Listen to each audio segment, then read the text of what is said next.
Hey guys, my name is Sam and today I want to take a quick look at the recent MX-90 Mars landings that released in March 2019 and compare it to the MX-90 Lunar SB moon landings that released back in July 2014. Let's start with the box. I was pretty disappointed that Nike gave us the standard red and white Nike box on the Mars landing for 2019 instead of the white Nike Lab box that was in the 2014 moon landings. However, this time they included 2 extra sets of laces, an orange pair that was reflective, as well as the wax black laces, which were a very nice touch. But we're not here for the box, so let's get right into the shoes. Both shoes feature the MX-90 VacTech upper, which is a one-piece molded MX-90 upper in this weaved all-reflective 3M material. Each shoe features the moon and Mars images printed all across the shoe that even continues to the padded mesh collars and insoles. The moon landings have a separate rubber stars and stripes Nike Air embossed heel patches that pays homage to Neil Armstrong being the first man to walk on the moon on July the 20th, 1969.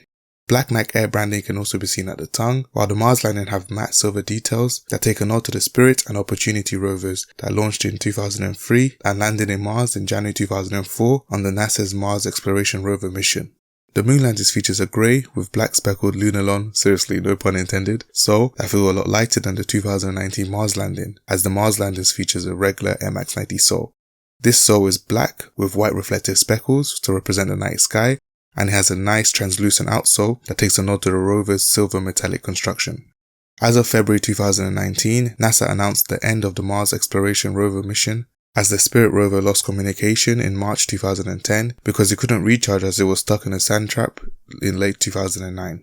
But the Opportunity rover ended its almost 15-year spell on Mars as it lost communication in June 2018. Personally, I feel like both shoes are very well executed. The details are incredible, the storytelling and of course that reflective 3M upper is just amazing. To me these fit true to size, but I could recommend going up half a size since the materials are a little bit stiff if you have really wide feet. These moon landings released when I was 18 and I couldn't even afford the retail price. Almost 5 years later, I managed to double up on one of my favourite kicks and I really love the sequel. Things like this really motivate me to keep working hard and chase my goals.